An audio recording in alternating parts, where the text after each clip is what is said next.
Yang pertama, ibadah puasa dan apa-apa jua ibadah, ia dimulai dengan niat. Niat, apapun dengan niat. Innamal a'malu binniyat wa innamal likulli imri'in ma nawa. Kata Nabi SAW, setiap sesuatu yang kita buat ni semua bergantung kat niat. Atas niat dia. Dalam pandangan, pada pandangan Imam Asy-Syafi'i dalam bab niat, niat itu dalam mazhab Syafi'i dalam bab puasa mesti setiap malam. Mesti setiap malam dalam waktu bermula pada waktu maghrib sehingga sebelum masuk subuh esoknya.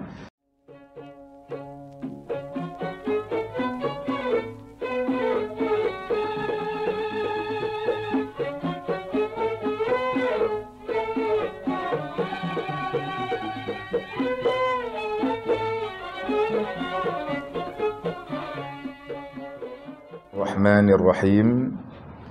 Assalamualaikum warahmatullahi wabarakatuh. Alhamdulillah, wassalatu wassalam ala rasulillah wa ala alihi wa sahbihi ajma'in. Allahumma rabbi shrah li sadri wa yassir li amri wahlul 'uqdatam min lisani yafqahu qawli. Amma ba'd. Pengurusi serta jawatan kuasa surau, tuan-tuan, puan-puan, ibu ayah yang dihormati, mudah-mudahan Allah Subhanahu wa taala sentiasa merahmati kita semua, insya-Allah.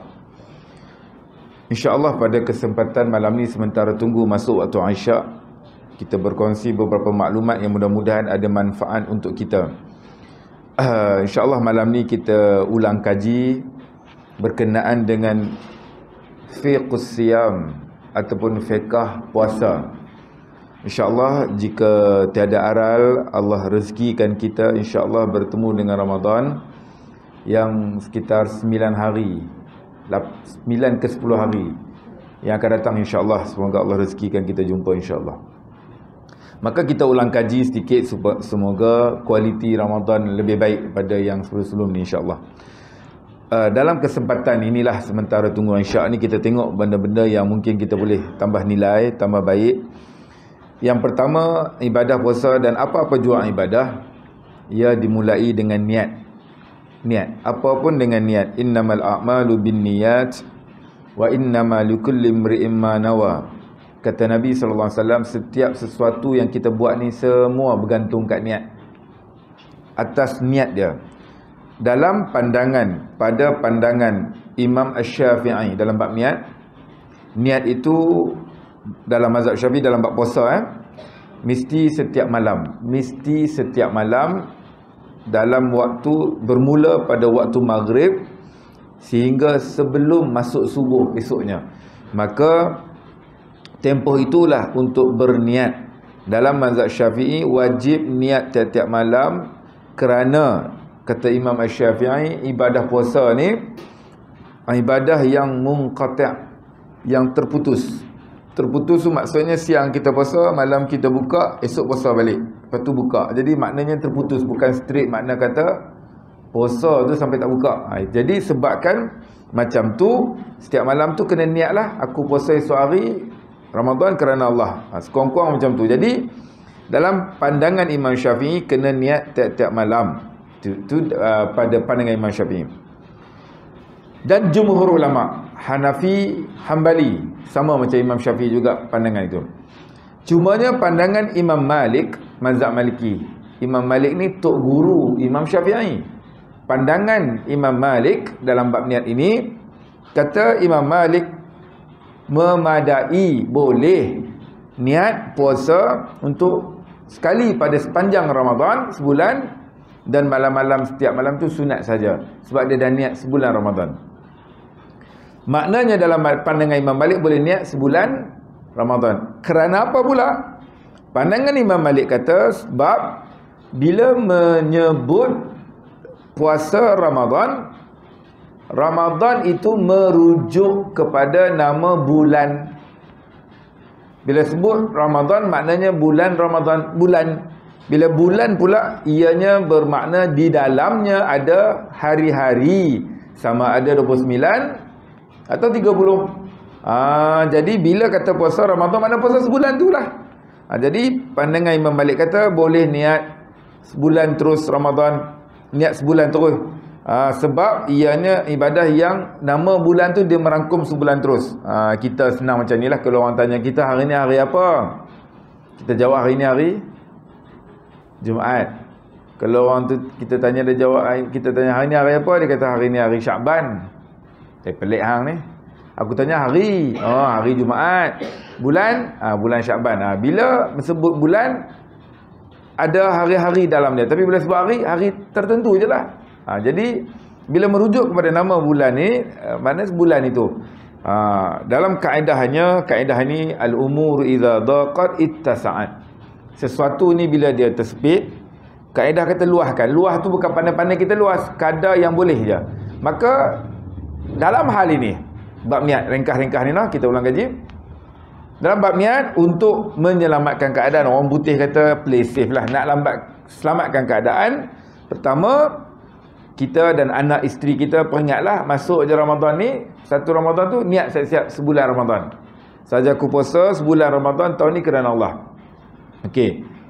Tiap-tiap malam kita niat, wajib. Andai kata, kut-kut terlupa, malam tu penat, lepas tarawih balik, tidur, tak niat puasa, lupa. Bangun-bangun sedar-sedar azan dah subuh. Mana dia kata niat lupa. Tak apa, sekurang-kurang kita dah ada niat sebulan untuk Ramadan tu. Andai kata keadaan-keadaan berlaku yang terlupa tu, kita dah ambil langkah selamat. Ambil pandangan Imam Malik tadi. Kaedah dia apa? Al-umur idza daqat, bila benda tu tersepit dia tu. Terlupa, tertidur, lelap, penat, biasalah. Ittasa'at, luahkan sikit dengan kadar boleh. Luah tu bukan kita pandai-pandai buat sendiri, tapi pandangan yang ada juga dalam fuqaha, dalam fiqh ni. Okey, itu yang pertama. Sedikit tuan-tuan, antara niat-niat yang ada ni untuk perbezaan niat puasa yang wajib dan puasa yang sunat. Ada beza sikit kat situ untuk kita faham, supaya tuan-tuan yang duk puasa sunat banyak ni kerap boleh tengok perbezaan itu. Okey. Puasa yang wajib dulu. Perbandingan dengan puasa yang sunat dalam bab niat. Puasa yang wajib. Puasa wajib ni apa tuan-tuan? Ramadan, qada Ramadan, ganti Ramadan. Yang ketiga, nazar. Nazar ni tuan-tuan, benda yang harus je. Nazar ni atas aku janji kita kepada Allah Subhanahu Wa Taala dengan sesuatu hajat yang harus Allah rezekikan dan takdirkan kita dapat hajat itu dalam benda-benda yang harus, maka kita kena tunai apa yang kita berjanji itu. Contoh, benda yang harus, dia menazar kalau aku dapat projek kerajaan ni, dia orang menega, dapat tender, orang kata dia nak puasa 3 hari. Contoh, anak dia nak masuk universiti, dia nazar, dia kata kalau anak aku dapat masuk universiti, aku nak puasa sehari. Contoh, rezekinya dapat yang dia hajat itu, puasa ke apa ke, apa masuk universiti ke apa, maka puasa tu jadi wajib lah, sebab dia dah berjanji dengan dapat sesuatu, dia nak buat sesuatu. Sebab harus. Benda yang wajib, dia nazar tak sah. Benda tu wajib dah, tak nazar pun hang kena buat. Apa? Contoh, malam ni kalau aku semayang Isyak, esok aku nak puasa sehari qada. Apa nazar? Tak perlu. Memang dah semayang Isyak tu memang hang kena puasa, memang kena semayang dah. Itu yang wajib. Atau benda haram lagilah. Ni aku tikam nombor ni, Pak Di ni. Kalau nombor ni naik, katalah naik, aku nak puasa 3 hari, nazar, tak sah. Benda haram, benda wajib tak sah. Benda harus, tak apa. Nazar, okey, itu dalam konteks puasa lah. Okey. So, puasa yang wajib ni, nazar, qada, Ramadan, 3. Contoh, dalam bab ini, puasa yang wajib ni, niat dia mesti antara waktu maghrib gini, sebelum masuk subuh, antara waktu tu. Niat ada lintah hati je. Kerana niat ni maknanya, qasdu syai'an mu'tarinan bifi'alih. Lintasan hati, dia ada terlintas hati untuk buat benda tu. Cukup lah. Dan dia buat, cukup. Niat ni lintah hati. Jangan baca niat ni lain. Baca niat tu yang penyakit waswas tu, yang semayang, angkat takbir banyak kali, angkat takbir panjang. Sikit lah nak hurai aku tu. Boleh angkat takbir Allah panjang, Allahu Akbar. Kita tahu panjang aja angkat takbir. Dia tak masuklah niat tu. Dia ingat macam-macam dia tu. Tak masuk. Kenapa tak masuk? Yalah, nak bagi tu sahaja aku semayang fardu Aisyah 4 rakaat makmum kerana Allah. Memang panjang sebab tu baca niat. Itu lafaz yang disusun oleh ulama nak bagi kita mudah niat. Bila semayang Isyak tu niat dia. Tapi bila maksud kata faham kata makna niat, lintasan hati kita buat benda tu memadai dah. Tuhan tahu dah memang itulah hang buat. Bila kita angkat takbir, berdiri menghadap kiblat, pakai suci, duduk menghadap kiblat pula. Takkan nak siang ikan. Takkan nak karaoke lagu kot. Memang nak semayang dalam masjid pula, dalam surau pula, apa tak lagi. Menghadap kiblat angkat takbir. Jadi bila angkat tangan, minta hati aku semayang Isyak cukup dah, madai dah. Okey.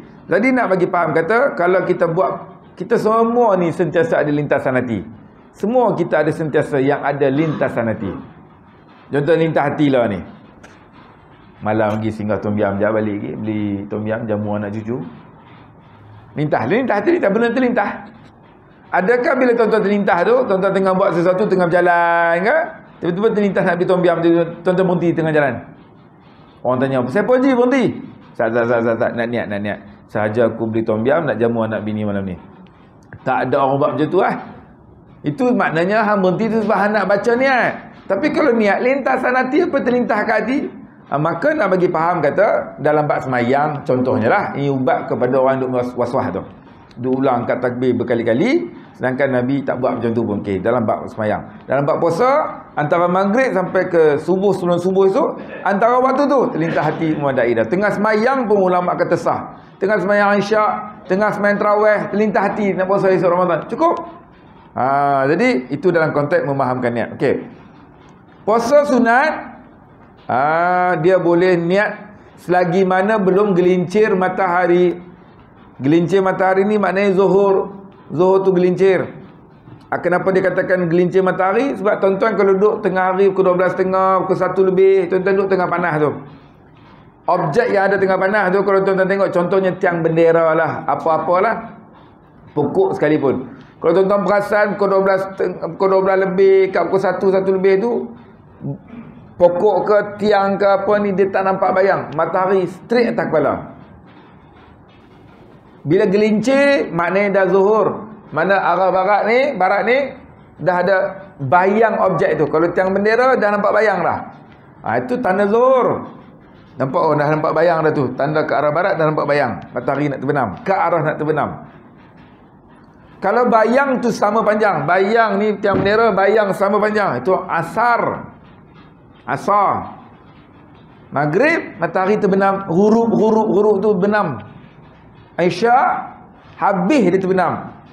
Duduk di tepi laut, kita nampak merah macam tu waktu ni. Tu tak habis tu. Duduk sini memang tak nampak, tapi kalau kita duduk tepi laut nampak. Habis dia terbenam tu, Isyak. Tak apalah, jadi nak bagi fahamnya, dalam bab niat ni, selagi mana belum zuhur, maka niat puasa sunat sah dengan syarat dia tak buat dan tak lakukan perkara-perkara hak membatalkan puasa. Tak subuh, tak makan, tak apa lagi lah. Dia balik semayang subuh. Kat subuh tu dia balik semayang subuh tu dia duduk kat subuh kat masjid, dia beriktikaf, dia berzikir, semayang duha. Pukul 9 baru balik rumah. Balik rumah makanan tak ada, orang rumah pun pergi kerja ke orang rumah tak ada. Dia kata malahnya aku nak keluar pergi kedai. Dia pun tak buat apa-apa lagi benda batalkan puasa. Dia pun lintahlah hati dia, aku puasa sunat je lah hari ni, alam pukul 9 tak makan apa.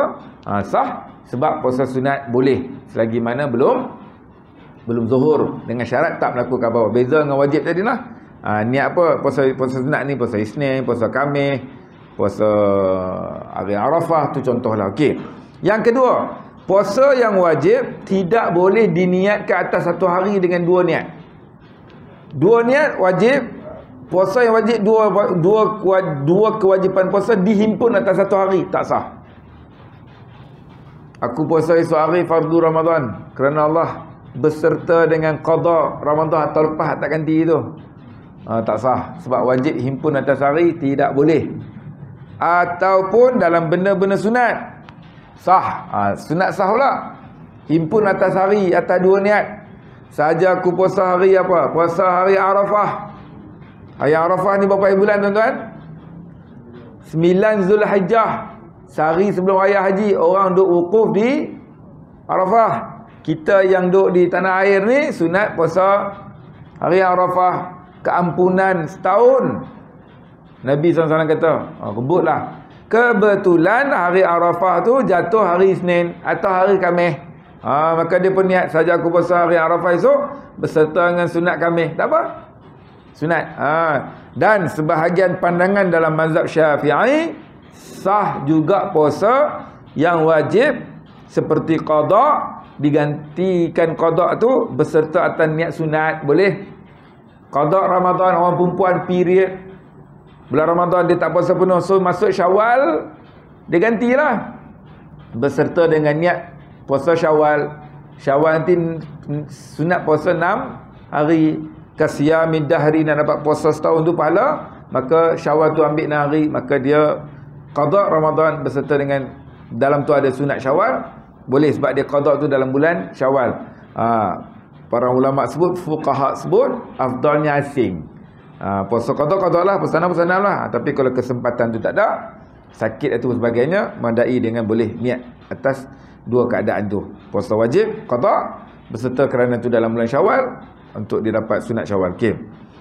Selesai bab tu, niat. Ringkas-ringkas lah. Okey, yang kedua kita tengok bab perkara yang berkaitan dengan jumlah hari yang tak sama banyak. Jumlah hari puasa dia tak sama kerana dia bermusafir, kerana dia travel pergi negara lain, tempat lain. Contoh di Malaysia puasa hari ni, Arab Saudi, contohlah saya sebut Arab Saudi senang. Arab Saudi hari ni dah 2 Ramadan, kita baru 1 Ramadan. Hujung Ramadan ni kawan ni pergi ke sana. Maknanya jumlah hari tak sama lah. Sebab kita lewat, mereka dah puasa awal sehari. Mereka 29, kita baru 28. Mereka 30, kita baru 29. Contoh. Macam mana keadaan ni kita nak bagi faham situasi ni? Okey. Bagi tuan-tuan yang musafir. Tuan-tuan dulu ada orang lah dia banyak. Pi akhir-akhir Ramadan dia nak dapat suasana 10 akhir Ramadan dia pi umrah. Jilah pi tahun ni jilah. Pergi. Jilah pi lagi. Jadi contohnya lah, dia awal Ramadan kat Malaysia. Hujung-hujung Ramadan dia pi Mekah. Bersekali raya kat sana. Ni contohlah, ataupun negara mana-mana lah. Okey. Macam ni lah. Untuk memahami situasi ni, kita kena faham kaedah umum dulu. Kaedah umumnya, sebulan dalam bulan atau takwim Islam ni, takwim hijrah ni, sebulan dalam bulan-bulan Islam ni, hari yang ada di dalamnya 2 hari je. Sama ada 29 hari atau 30 hari. Kena ingat itu dulu. Pegang kemah. Sebulan dalam kalender Islam, dalam takwim Muharram, Safar, Rabiul Awal, Rabiul Akhir, Jamadil Awal, Jamadil Akhir, Rejab, Sya'ban, Ramadan, Syawal, Zulqaidah, Zulhijjah, 12 bulan yang ada tu, setiap hari yang ada dalam bulan tu sama ada 29 atau 30 hari saja. Kena ingat itu dulu. Dia tak ada 28 macam Februari. Dia tak ada 31 macam Januari, macam Ogos, macam Disember. Dia sama ada 29 atau 30 saja. Okey. Yang keduanya pula, dalam menentukan satu Syawal, dalam menentukan satu Ramadan, dalam menentukan satu Zulhijjah. Pasal apa nak tahu satu Zulhijjah? Sebab nak raya haji nanti 10 Zulhijjah. Maka nak tentu awal Ramadan, awal Syawal, awal Zulhijjah ni, cara dia macam mana? Daripada zaman Nabi SAW sampailah 2 cara ni. Daripada zaman Nabi SAW sampai sekarang sama aja 2 cara. Yang pertama, ru'yah. Tengok anak bulan. Bila nak tengok? 29 hari bulan Sya'ban ni, tengok sekitar waktu sebelum masuk maghrib, setengah jam sebelum masuk maghrib, waktu matahari nak terbenam tu, 29 hari bulan. Takdirnya kalau kata petang tu nampak anak bulan. Kalau bulan mengambang, bulan bulat. Contoh tengok 14 hari bulan, 15 hari bulan, 16 hari bulan kan, bulan mengambang. puasa sunat, puasa putih. Puasa putih kan 14 bulan 16. Sebab bulan mengambang. Awal bulan tuan-tuan tengok 3 hari bulan, 4 hari bulan, kalender Islam tu tuan nampak bulan dia, bulan sabit. Nampak dah. Jadi 1 hari bulan ni tak pernah nampak. Jadi anak bulan tu kalau dicerap, diteropong, dicerap, takdirnya petang tu nampak anak sabit tu, anak kecil nampak. Maknanya bila nampak anak, maknanya dah bulan baru lah. Maka menunjukkan bulan tu, kalau contoh Syaban ni tengok, mana bulan ni 29 je. Esok tu masuk bulan baru. Maknanya cara pertama tengok anak bulan, cara pertama nak tentu raya, tentu puasa, tengok anak bulan. Tuan-tuan ingat tak 2 tahun lepas? 2 tahun lepas tuan-tuan? Tak salah saya 2 tahun lepas. Orang mengistilahkan raya terkejut ke apa? Orang guna perkataan raya terkejut je lah. Padahal tak terkejut pun. Saya ingat lagi malam tu saya kena tazkirah kat sini. Sepatutnya tu Tuan Jilah ingat lagi. Saya ada di Masjid Toraha ke apa benda tu. Kalau kata takdir katanya ikut kalender lusa raya, esok tu lah tu puasa. Takdirnya di Labuan dan Langkawi. Tak silap saya nampak anak bulan. Maka pukul 8 lebih, lebih kurang 8 suku 8.10 tu announcement, pengumuman daripada penyimpan Mohor Raja-Raja Melayu, kata nampak anak bulan. Tak silap saya Langkawi dengan Labuan, tak silap saya. Maka bulan tu Ramadannya 29 hari saja. Maka dalam kalender ikutnya orang tengok cetaknya lusa lah, sebab nak genapkan 30. Takdirnya nampak anak bulan. Orang kata raya terkejut. Tak terkejut sebab memang 2 cara tu. Sama ada nak tengok anak bulan tahu, cukupkan 30 hari. Kalau tak nampak, cukupkan 30 hari. Maka kita ni sebenarnya perkataan terkejut tu tak ada apa sebenarnya. Sebab kalau takdir kita nampak, cukuplah raya lah atau puasa. Macam tu tuan-tuan. Okey. Maka kalau tak nampak anak bulan, maka bulan tu kita genapkan 30 hari. 2 cara tu je. Hisab atau ru'yah. Okey, cukupkan 30 hari ataupun 29. Okey. Sekarang ni macam ni tuan-tuan. Kita sebut tadi dalam masalah bagi orang yang bermusafir ke negara lain lah. Dia mula puasa kat negara lain, raya kat negara lain contoh. Okey, situasi pertama. Orang tu awal Ramadan di Malaysia. Ni, 1 Ramadan dia sambut kat Malaysia. Negara yang dia nak pergi itu contohnya Arab Saudi. Negara lain boleh juga, tapi tuan-tuan orang masjid ni buat contoh Arab Saudi lah noh. Pergi Mekah, pergi Amerika, UK, London boleh juga, tapi contoh Arab Saudi lah. Okey. 1 Ramadan kat Malaysia, Arab Saudi hari ni sebenarnya dah 2 Ramadan. Sebab mereka nampak anak bulan contoh lah. Mereka nampak anak bulan awal, jadi mereka puasa awal sehari pada kita. Contoh tu. Jadi mereka 2 Ramadan, kita baru 1 Ramadan. Kita 2 Ramadan, mereka 3 Ramadan. Lebih lah sehari.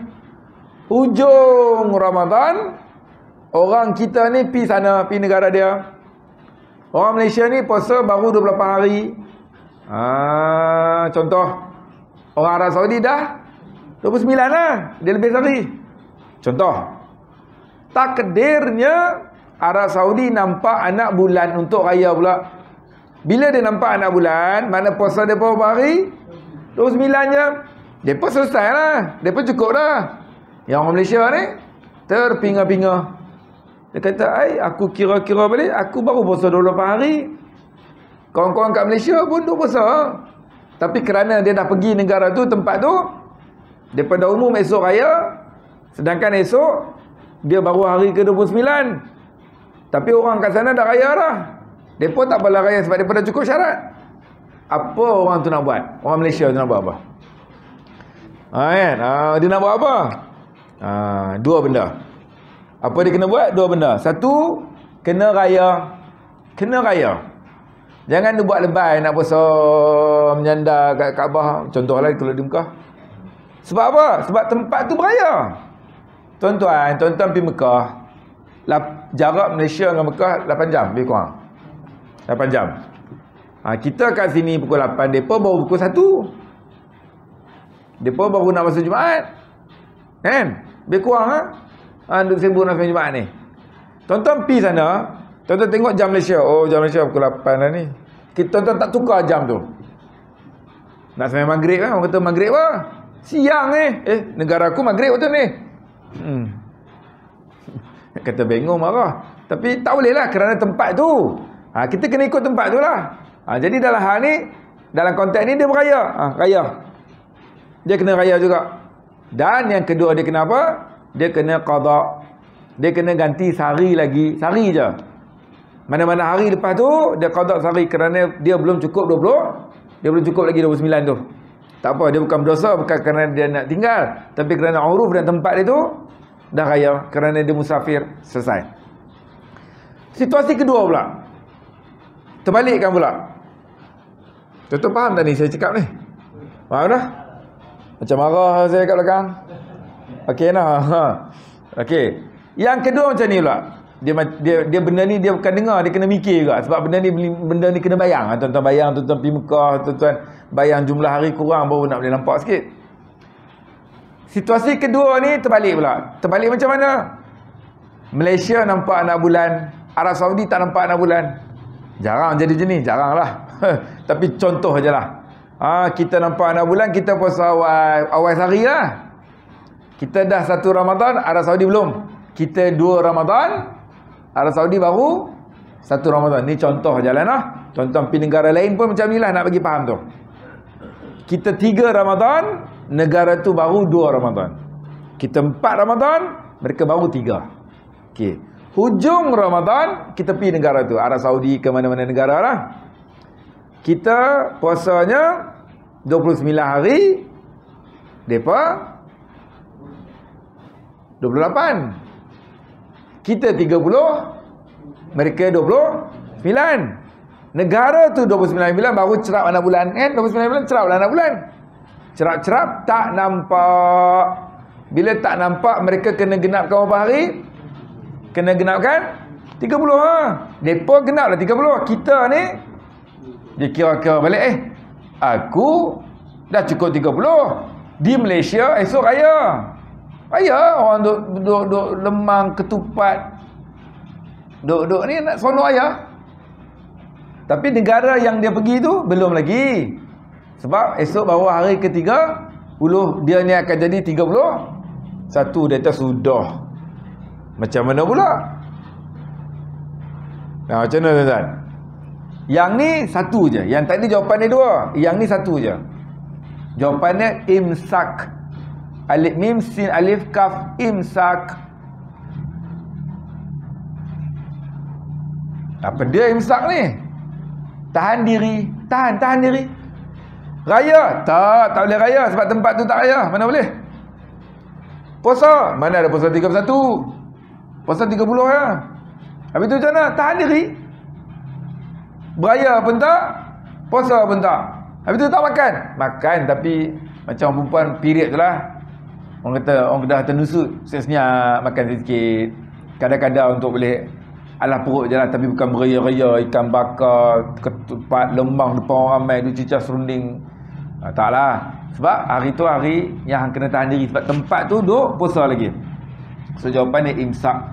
Dia tak puasa dan dia tak raya, tahan diri je, makan dengan kadar yang lepaskan dia untuk boleh untuk sihat dan tak sakit.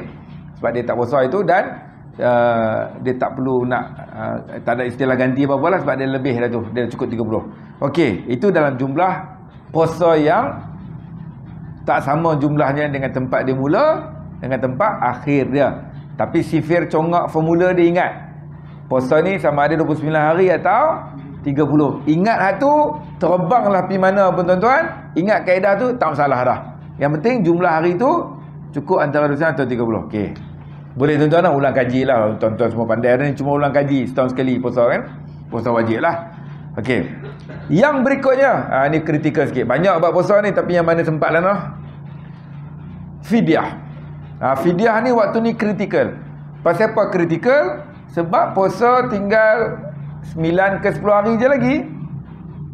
Maka kalau orang tu tak puasa yang penuh pada Ramadan lepas, tinggal 9 hari ni nak ganti kalau nak kena gantilah.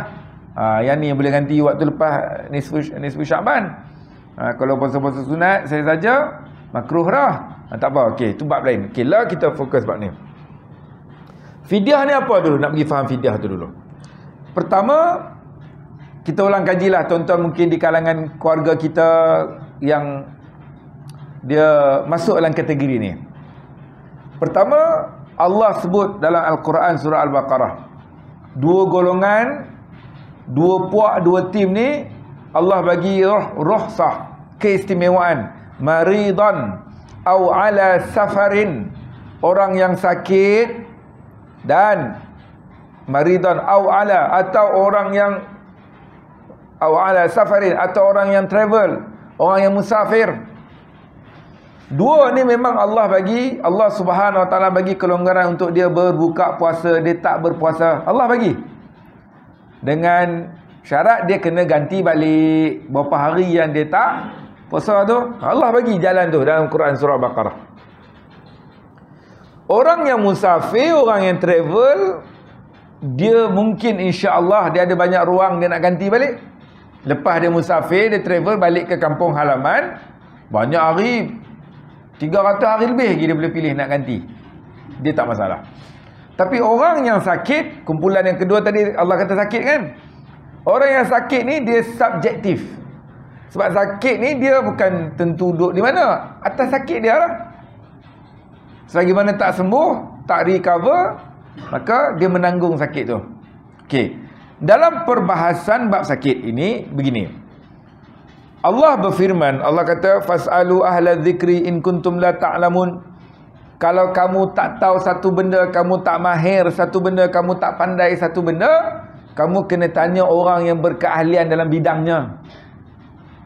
Kita tak tahu satu benda ni, bab ni, kita kena tanya orang yang berkeahlian dalam bab tu. So masalah kesihatan kita, diri kita, perubatan ni kena tanya doktor lah. Tak ada orang lain lah, doktor. Doktor ni sahkan satu orang ni sakit sekian, doktor yang kata atas bidang doktor ni, doktor kata cik sakit ni, Tuan Haji sakit ni. Okey, selesai. Kena makan ubat pula. Ubat pula, ubat sekian, ubat sekian, ubat sekian. Okey. Mana sakit dia bergantung dengan ubat. Kalau tak makan ubat, mudarat kat dia, ancaman nyawa pada dia, mudarat, penyakit lain pula kat dia. Dalam 2-3 minggu lepas lah, saya pun tak ingat, 2-3 minggu lepas saya jumpa satu orang makcik ni, 60-70 lebih dari saya seumur dia. Makcik ni dia sakit di Bandar Tun Razak. Dia sakit, dia bergantung dengan ubat lah. Saya tak ingat penyakit apa, tapi dia makan ubat. Doktor suruh dia makan ubat tu 3 kali sehari. 3 kali sehari bermakna setiap 8 jam lah. 8, 16, 24. Dia kata kat saya, makcik ni kata, dia pernah cuba nak skip ubat tu. Dia pernah cuba nak tak ikutlah jadual tu. Sebab di Malaysia ni puasa lebih kurang 13 jam. Daripada subuh pukul 6 lebih sampai maghrib pukul 7 lebih kurang 13 jam lebih. Bila 13 jam lebih waktu puasa, sedangkan ubat yang makcik ni nak kena makan setiap 8 jam. Macam mana?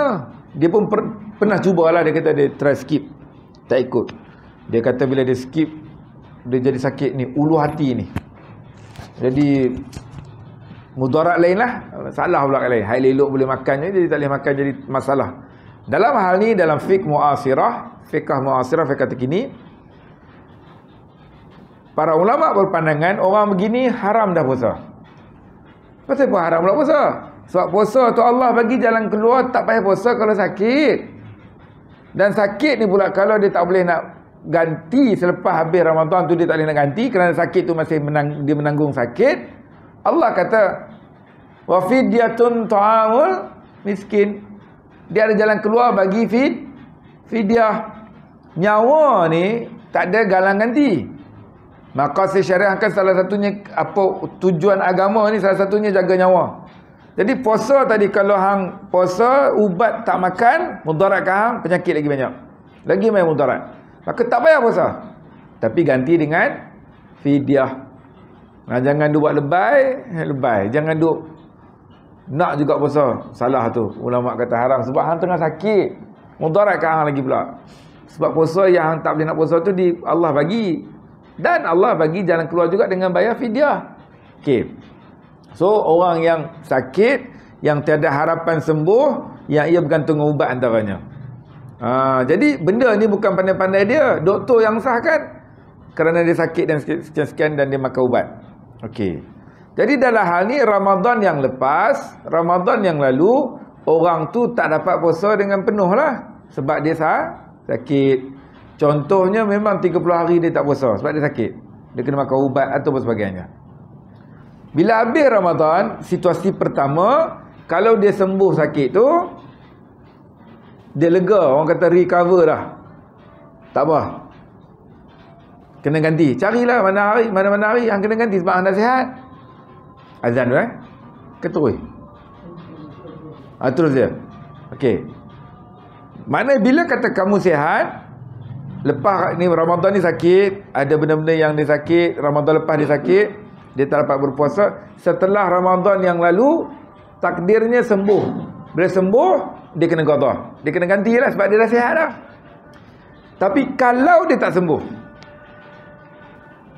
takdirnya tak sembuh, sampailah ni berapa hari lagi nak puasa dah, memang tak sembuh, duk makan ubat tu lah.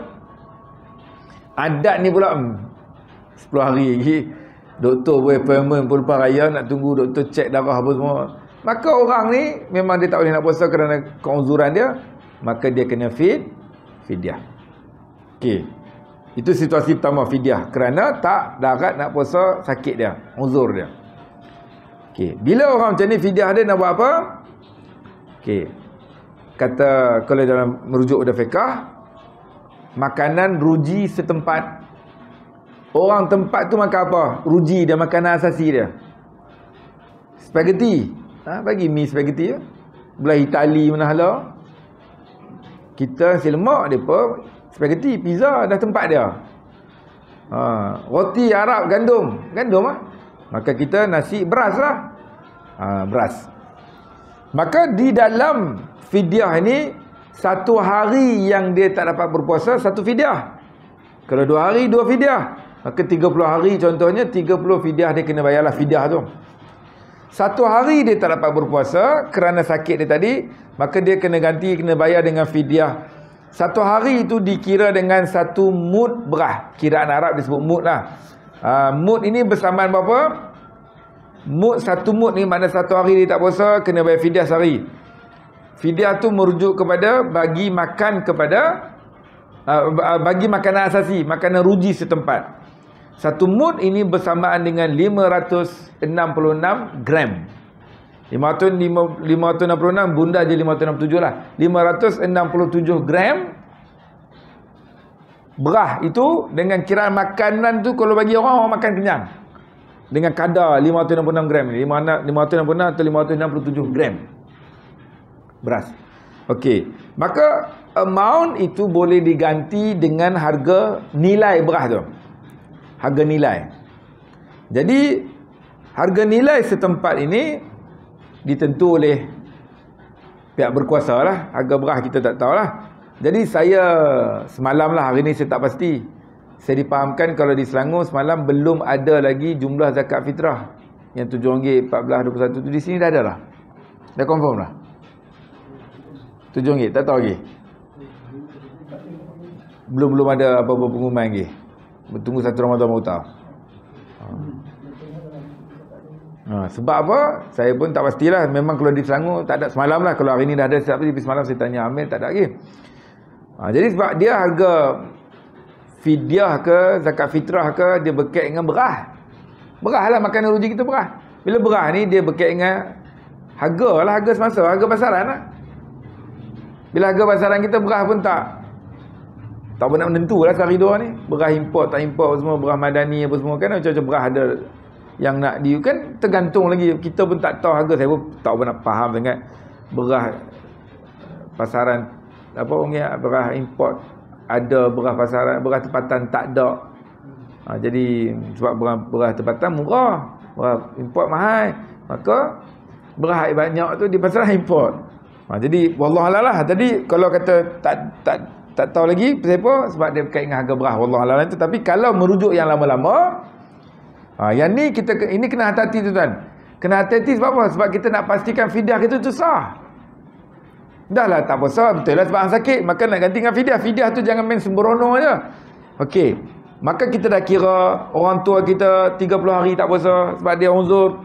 Maka nak kena bayar fidyah dia. Okey. So 30 hari fidyah dia, maka berapa, macam mana kira dia? 30 hari kali penentuan kadar fidyah ni pejabat zakat yang tentu. Pemerintah kita lah. So pemerintah kita kalau dalam konteks ni pejabat zakat. Okey.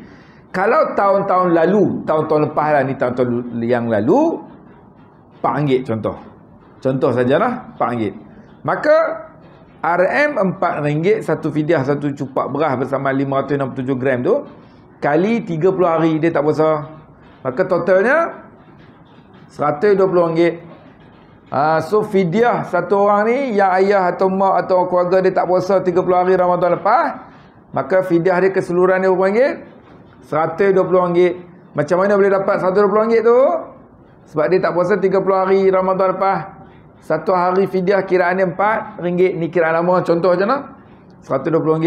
Okey, soalan berikutnya, bila dah dapat satu harga RM120 ni duit fidyah ni, yang keduanya nak bagi kat siapa pula? Ni fidyah ni yang kata asalnya beras tapi di-convert jadi duit, nilaian itu. Maka 120 ni nak bagi kat siapa?